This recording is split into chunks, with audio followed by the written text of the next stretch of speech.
यहाँ पर आप जो इमेज देख पा रहे हैं दोस्तों, ये हमारे पास जो एक मोटर लगा है दोस्तों, यहाँ पर ये टरबाइन में बारिंग गियर का मोटर है दोस्तों। बारिंग गियर का एक मोटर है दोस्तों। आज के वीडियो में हम बात करने वाले हैं दोस्तों कि अगर ये मोटर हमारा स्टार्ट नहीं हो रहा, अगर हम ये मोटर को स्टार्ट कर रहे, तो अगर मोटर स्टार्ट नहीं हो रहा है तो हम कैसे चेक करेंगे कौन सा प्रॉब्लम है, कैसे ट्रबल शूट करेंगे, इस वीडियो में टोटली समझने वाले हैं दोस्तों। उसके बाद हम ये भी समझने वाले हैं दोस्तों कि जो टरबाइन में जो बारिंग गियर का जो मोटर लगा रहता है दोस्तों, उसके क्या क्या इंटरलॉक रहते हैं दोस्तों। अगर इंटरलॉक की बात करूँ तो क्या क्या इंटरलॉक रहते हैं ड्राइंग में देख के हम समझने वाले हैं। दूसरा, कौन कौन से ऐसे इंटरलॉक रहते हैं जिसको हम कभी भी बाईपास नहीं कर सकते। और अगर हमारा जो मोटर है दोस्तों, अगर ये स्टार्ट नहीं हो रहा है तो हम अलग अलग में यहाँ से 8 से 9 स्टेप आपको बताऊंगा दोस्तों, आपको कैसे चेक करना है। अगर मोटर हमारा स्टार्ट नहीं हो रहा है तो हम 8 से 9 स्टेप में बात करने वाले हैं दोस्तों कि हमें जो ड्राइंग का है दोस्तों वो कैसे देख के उसको ट्रबल शूट या फाइंड आउट करेंगे दोस्तों। इस वीडियो में टोटली हम समझने वाले हैं दोस्तों। उसके बाद हम ये भी समझने वाले हैं दोस्तों कि अगर कोई भी, जैसे कि ये ड्राइंग है दोस्तों, हमारे पास बारिंग गियर का जैसे ड्राइंग यहाँ पर आप देख पा रहे हैं दोस्तों, यहाँ पर है control circuit for barring gear motor. यहाँ पर आप देखोगे तो हम ड्राइंग को रीड कैसे करें, जैसे कि ये हमारे पास बारिंग गियर का जो कॉन्ट्रैक्टर है दोस्तों। कॉन्ट्रैक्टर आपको पता ही होगा दोस्तों, कोई भी कॉन्ट्रैक्टर रहता है दोस्तों, उसमें जो कोयल टर्मिनल रहते हैं A1 और A2। सबसे पहले मैं बता दूं दोस्तों कि अगर आपका मोटर स्टार्ट नहीं हो रहा है, मोटर जैसे कि वायरिंग गियर का मोटर है, स्टार्ट नहीं हो रहा है, तो हमें सबसे पहले क्या चेक करना पड़ेगा दोस्तों, जो कॉन्टैक्टर है दोस्तों, कॉन्टैक्टर के यहाँ पर आप देखोगे तो A1 और A2, ये हमारा जैसे कि ये सप्लाई लिया है दोस्तों 110 वोल्ट डीसी। तो यहाँ पर 110 वोल्ट आ रहा है या नहीं दोस्तों, वो आपको चेक करना है सबसे पहले। अगर यहाँ नहीं आ रहा है तो इसके बाद में इसके क्या क्या इंटरलॉक आते हैं, इंटरलॉक क्या क्या आते हैं वो हमें चेक करना है। कौन कौन से इंटरलॉक आते हैं जिसकी वजह से वायरिंग हमारा मोटर जो स्टार्ट नहीं हो रहा है, तो वो भी हम जैसे कि अलग अलग 6 से 7 ऐसे इंटरलॉक के बारे में बात करने वाला दोस्तों कि इन इंटरलॉक की वजह से बारिंग गेज जो है दोस्तों स्टार्ट नहीं होता है दोस्तों। तो वो आप ड्राइंग में कैसे देखना है वो भी हम नेक्स्ट वीडियो में समझेंगे दोस्तों। आज के वीडियो में ओनली इंटरलॉक के बारे में बात करूँगा दोस्तों, कौन कौन से इंटरलॉक आते हैं दोस्तों, कौन से इंटरलॉक को हम कभी भी बाईपास नहीं कर सकते। उसके बाद हम समझने वाले हैं दोस्तों कि अगर कोई मोटर, जैसे कि मैं बताया कि बारिंग गेयर का मोटर अगर स्टार्ट नहीं हो रहा है तो हम कैसे स्टेप बाय स्टेप, कैसे हम स्टेप बाय स्टेप अलग अलग में स्टेप बताऊंगा, 8 से 9 स्टेप बताऊंगा। 8 से 9 स्टेप में यहाँ पर बताने वाला हूँ, तो हम फॉलो करके मोटर की जो है जैसे प्रॉब्लम को फाइंड आउट या ट्रबल शूट कर सकते हैं दोस्तों। तो चलिए देखते हैं दोस्तों। सबसे पहले हम इंटरलॉक की बात करेंगे कि कौन कौन से इसके इंटरलॉक आते हैं जिसकी वजह से हमारा जो मोटर है वो स्टार्ट नहीं होता है। तो सबसे पहले मैं बात कर रहा हूँ दोस्तों इंटरलॉक के बारे में।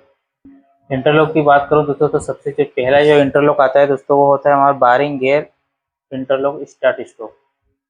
जो बारिंग गियर का इंटरलॉक रहता है, बारिंग गियर का जो इंटरलॉक ऐसा रहता है दोस्तों कि स्टार्ट स्टॉप का एक स्टार्ट परमिसिव या स्टॉप परमिसिव। जब तक स्टार्ट परमिसिव नहीं होगा दोस्तों तब तक हमारा मोटर है दोस्तों वो स्टार्ट नहीं होगा। इसमें क्या, जैसे कि जो बारिंग गियर का जो गवर्नर रहता है दोस्तों, जो गवर्नर रहता है, जो गवर्नर रहता है इसमें जो रिले लगा है, जैसे कि रिले मान लेता हूँ दोस्तों कि कोई रिले फर्स्ट लगा है, तो ये जो रिले है दोस्तों जब तक परमिसिव नहीं देगा तब तक हमारा जो बारिंग है स्टार्ट या मोटर जो है दोस्तों वो स्टार्ट नहीं होगा दोस्तों। अब बात करने वाला दोस्तों जैसे कि दूसरा interlock, manual safety interlock.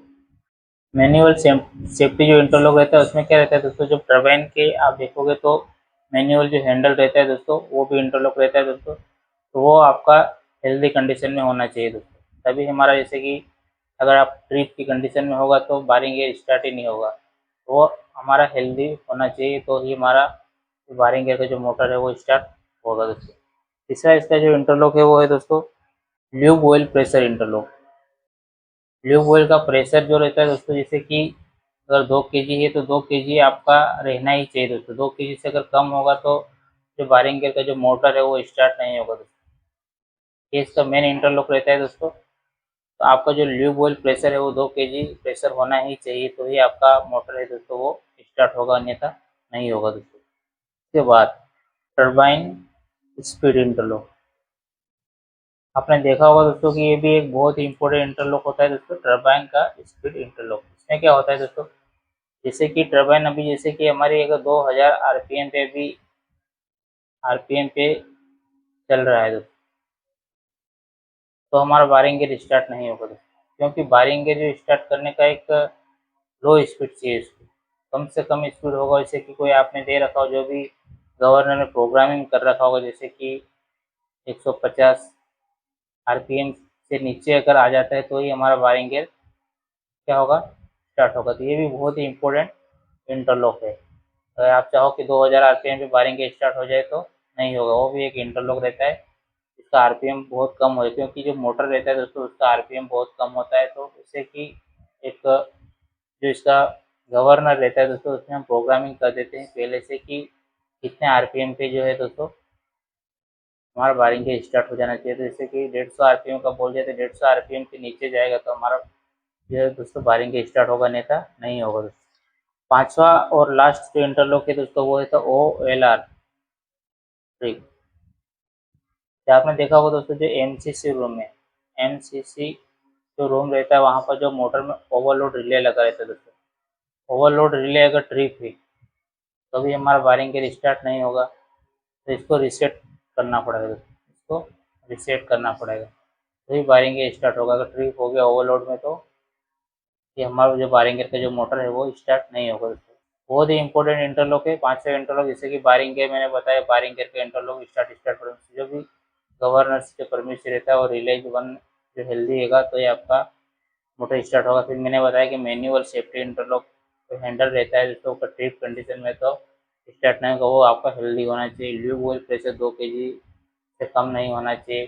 Turbine की स्पीड, जैसे कि मैंने बताया कि लो स्पीड पे हमारा बारिंगे का जो मोटर है वो चलता है, हाई स्पीड रहेगी तो नहीं होगा दोस्तों। और ओवरलोड ट्रिप नहीं होना चाहिए, इसमें ये रिसेट होना चाहिए दोस्तों।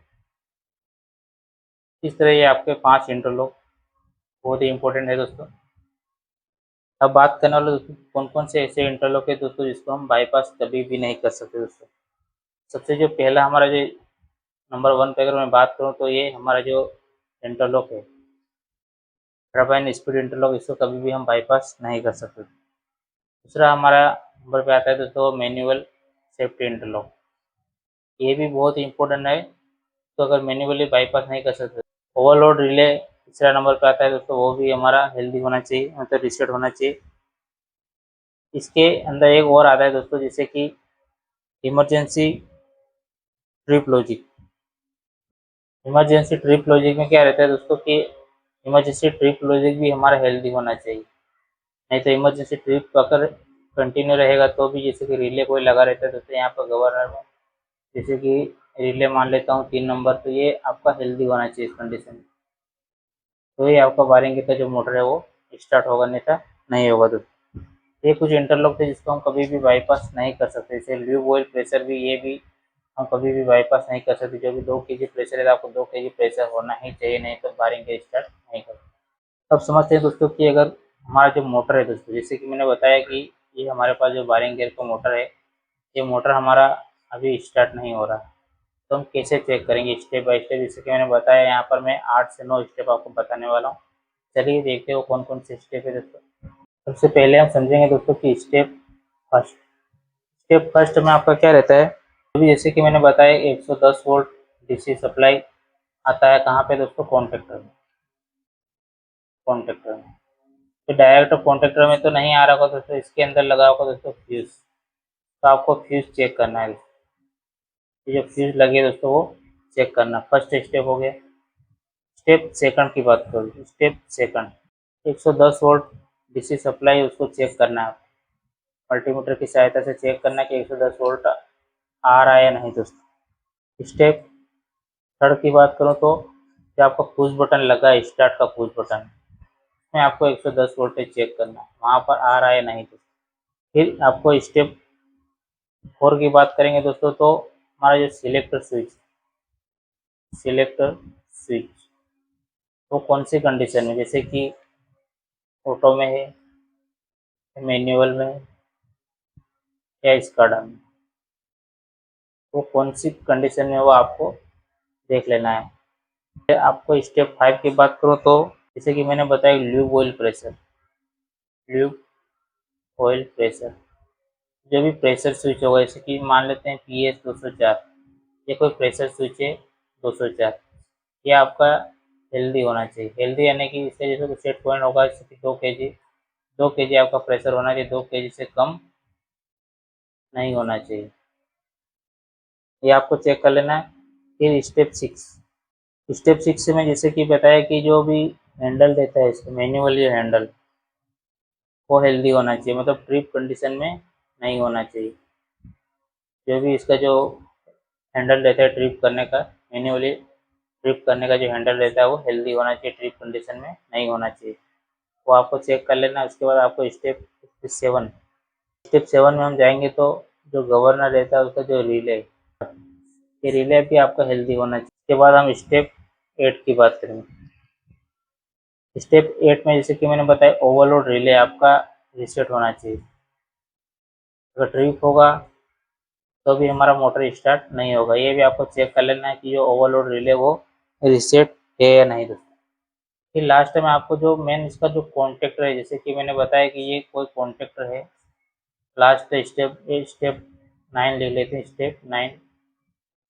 स्टेप 9 में आपको यहाँ पर जो कॉन्टेक्टर है जिसकी वजह से जो हमारा मोटर है, कॉन्टेक्टर की वजह से जो वायरिंग का जो मोटर है, ये मोटर कब स्टार्ट होगा, जब इसको यहाँ पर जैसे कि सप्लाई आ रहा है, जैसे कि R, Y और B, तो कॉन्टेक्टर हमारा ऑन होगा तो ही सप्लाई आएगा इधर। कॉन्टेक्टर ऑन होने के लिए जैसे कि इसके A1 और A2 ये सप्लाई दिया हुआ है दोस्तों 110 वोल्ट DC।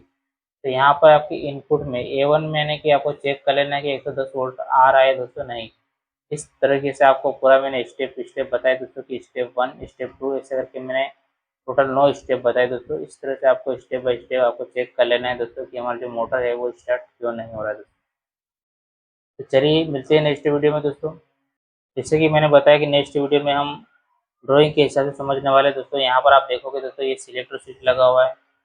सिलेक्टर स्विच में 3 जैसे कि ऑटो, मैनुअल और स्काडा, आपको कैसे देखना है ड्राइंग, जैसे कि ये हमारा ऑटो मोड में हमें देखना है तो ड्राइंग को कैसे देखेंगे, कौन कौन से इंटरलॉक इसमें आते हैं दोस्तों। अगर मैनुअल में देखेंगे तो कौन से आएगा, स्काडा में देखेंगे तो कौन कौन से इंटरलॉक आएगा, कौन से इंटरलॉक हेल्दी होना चाहिए, कैसे हम देखेंगे टोटली वीडियो में हम समझने वाले हैं दोस्तों। चलिए मिलते हैं नेक्स्ट वीडियो में दोस्तों।